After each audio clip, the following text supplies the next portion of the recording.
CM Arvind Kejriwal ने एक निजी चैनल को दिए इंटरव्यू में कहा कि दिल्ली में कोरोना के हालात सुधर रहे हैं, मेट्रो सर्विस जल्द शुरू हो सकती है।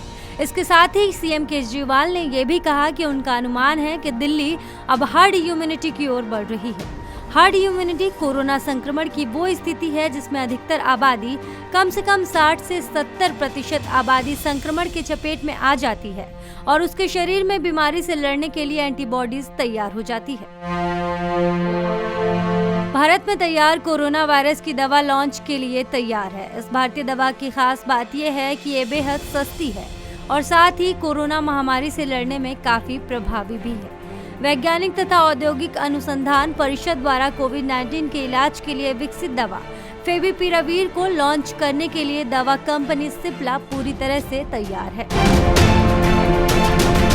दुनिया में कोरोना संक्रमण का कहर जारी है। बुधवार को 2,80,000 नए केस सामने आए, जिसके बाद कुल मामले बढ़कर 1.5 करोड़ से भी ज्यादा हो गए। बीते 24 घंटे में दुनिया भर में 7100 से ज्यादा लोगों ने संक्रमण से अपनी जान गंवा दी है और कुल मौतों की संख्या बढ़कर 6,29,000 हो गई।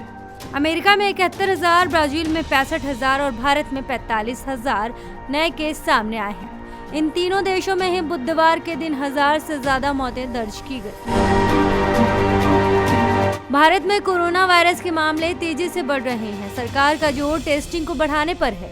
देश में 30 सेकेंड में परिणाम देने वाले रैपिड टेस्टिंग किट पर काम हो रहा है। इसमें इजराइल की भी एक टीम सहयोग कर रही है। ये टीम अब भारत आ रही है। इजरायली दूतावास ने गुरुवार को इसकी जानकारी दी। इजरायली दूतावास की तरफ से जारी बयान में कहा गया है कि आने वाले हफ्तों में इजरायल के विदेश, रक्षा और स्वास्थ्य मंत्रालय के नेतृत्व में भारत इजरायल एंटी कोविड-19 कोऑपरेशन चलाया जाएगा।